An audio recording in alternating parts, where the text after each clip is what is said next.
नमस्कार बंधुरा सुतीष्णास फैमिली किचेने आपनादेर सबाइके स्वागतम। आज आमी आपनादेर जोन्नो दुटो रेसिपि निये चले एसेछि।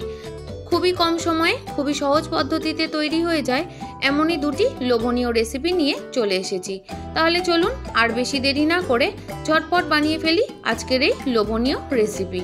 तबे बंधुरा रेसिपि शुरू करार आगे प्रत्येक दिनेर मतो आजो आमी आपनादेर बोलते चाइ रेसिपि दुटी यदि आपनादेर भालो लेगे थाके ताहले अवश्यई किन्तु एकटा लाइक करे देबेन और एकटा छोट्ट कमेंटेर माध्यमे जानिये देबेन जे आपनादेर केमन लागलो।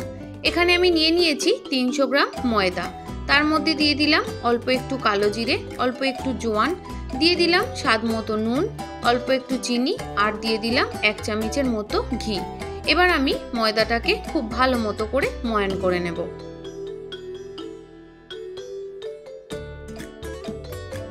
आमी जे पद्धतिते आपनादेर दुटी रान्ना बानिये देखाबो एइभावे जदि बानान बंधुरा हाते समयो बेঁচে যাবে और खूब झटपट हये जाबे এই रेसिपि दुटी। देखुन सुंदर मतो करे मयान करा हये गेছে, हातेर मध्य डेला पाकिয়ে যাচ্ছে মানে ময়ানটা পুরোপুরি रेडी। এবার আমি অল্প অল্প করে জল দিয়ে একটা স্মুথ ডো বানিয়ে নেব।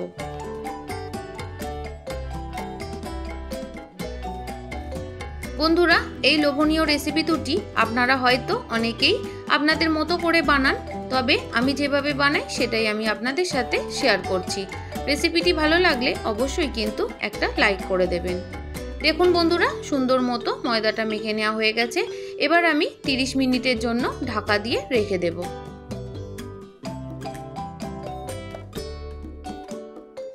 আর একটা রেসিপি বানানোর জন্য এখানে আমি নিয়ে নিয়েছি কিছুটা কুমড়ো আর নিয়ে নিয়েছি আলু।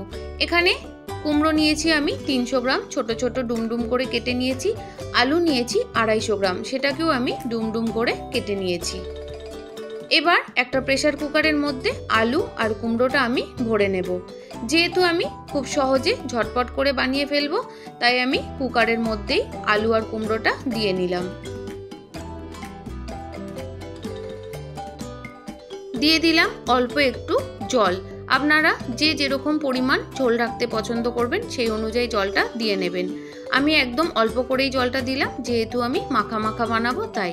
দিয়ে দিলাম পরিমাণ মতো নুন আর দিয়ে দেব হলুদ। এবার সমস্ত কিছুকে খুব ভালো মতো করে আমি মিশিয়ে নিচ্ছি। এবার আমি প্রেসার কুকারে ঢাকনা আটকে মাত্র একটা সিটি দেব। একটা সিটি দিয়ে আমি ঠান্ডা হওয়া পর্যন্ত অপেক্ষা করব। একটার বেশি দুটো সিটি দিলে কিন্তু পুরোপুরি গলে যাবে, একটা সিটিতেই সুন্দর মতো সেদ্ধ হয়ে যাবে। এদিকে যে ময়দাটা আমি 30 মিনিটের জন্য রেস্টে রেখেছিলাম অনেকটাই নরম হয়ে গেছে। আবারও আমি ভালো মতো করে 3-4 মিনিট মেখে শক্ত করে ডোটা বানিয়ে নিলাম।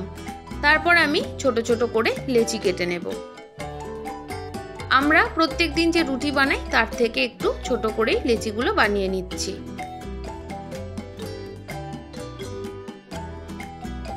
সমস্ত লেচিগুলো আমার বানানো হয়ে গেছে। এবার আমি লেচিগুলোকে গোল গোল পাকিয়ে নিচ্ছি। তাহলে সমস্ত লেচিগুলো গোল পাকিয়ে ফেরত আসছি। সমস্ত লেচিগুলো গোল পাকানো হয়ে গেছে। এগুলো আবারও আমি ঢেকে রেখে দিয়ে এদিকে আপনাদের দেখিয়ে দেব যে আলু আর কুমড়োটা কত সুন্দর মতো সেদ্ধ হয়ে গেছে। এবার আমি একটা ফ্রাই প্যান গরম করে নিয়েছি, দিয়ে দিলাম 1 চামচের মতো সরষের তেল। তেলটা ভালো মতো গরম হয়ে গেছে। এবার ফোড়নের জন্য আমি দিয়ে দিচ্ছি 3টে শুকনো লঙ্কা আর দিয়ে দেব 1/2 চামচের মতো 5 ফোড়ন। এবার ফোড়নটা আমি সুন্দর মতো করে নেব। ফোড়নটা থেকে সুন্দর গন্ধ আসা পর্যন্ত ভালো মতো নাড়াচাড়া করে ফোড়নটা বানিয়ে নিতে হবে। আমি এখানে শুকনো লঙ্কা আর 5 ফোড়ন দিয়েছি, তবে আপনারা চাইলে কিন্তু শুকনো লঙ্কার সাথে কালো জিরে ফোড়ন দিয়েও বানাতে পারেন, দুটোতেই কিন্তু দুর্দান্ত খেতে লাগবে।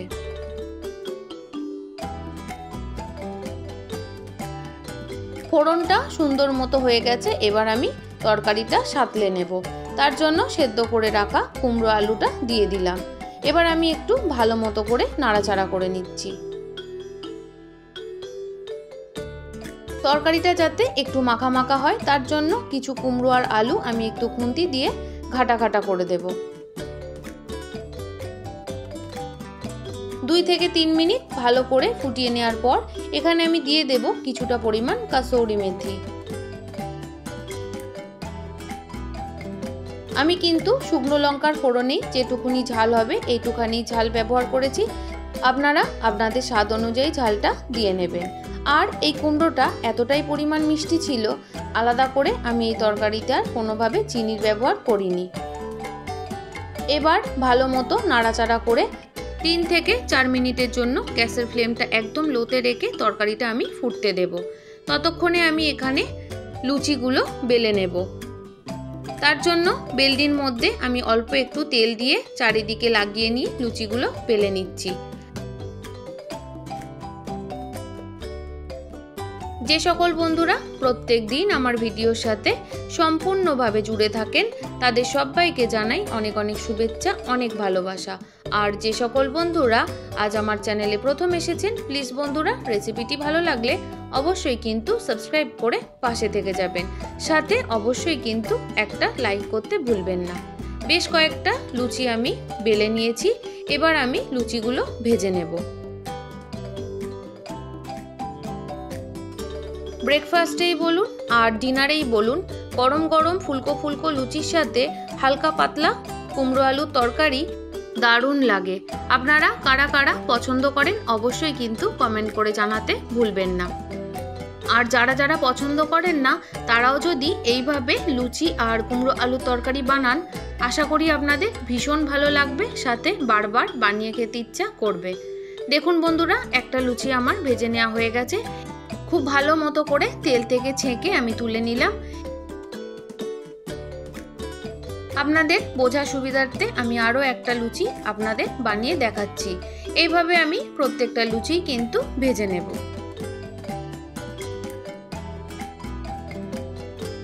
বন্ধুরা, আপনারা কারা কারা ব্রেকফাস্টে বা ডিনারে গরম গরম ফুলকো ফুলকো লুচির সাথে মিষ্টি মিষ্টি কুমড়ো আলু তরকারি খেতে ভীষণ ভীষণ পছন্দ করেন অবশ্যই কিন্তু কমেন্ট করে জানাবেন। তাহলে সমস্ত লুচিগুলো আমি ভেজে নিচ্ছি। এদিকে কাসৌরি মেথি দিয়ে কুমড়ো আলু তরকারিটাও আমার প্রায় রেডি। আর একটা কথা বন্ধুরা, না বললেই নয়, কুমড়ো আলুর তরকারি আপনারা অনেকেই আপনাদের মতো বানিয়েছেন, তবে একবার কাসৌরি মেথি দিয়ে কুমড়ো আলুর তরকারি এইভাবে বানিয়ে দেখবেন, আশা করি আপনাদের মুখে লেগে থাকবে। এবার আমি লুচি আর কুমড়ো আলুর তরকারিটা সার্ভ করে দিচ্ছি। তাহলে বন্ধুরা, সহজ পদ্ধতিতে রেসিপি দুটি আপনাদের কেমন লাগলো অবশ্যই কিন্তু কমেন্ট করে জানাবেন। আমার সাথে এতক্ষণ জুড়ে থাকার জন্য আপনাদের সবাইকে অসংখ্য অসংখ্য ধন্যবাদ। আপনারা সবাই ভালো থাকবেন, সুস্থ থাকবেন। রেসিপি দুটি যদি খুব বেশি ভালো লেগে থাকে তাহলে অন্য বন্ধুদের সাথে শেয়ার করে দেবেন। তাহলে কাল আবারও নতুন কোনো রেসিপির সাথে চলে আসছি।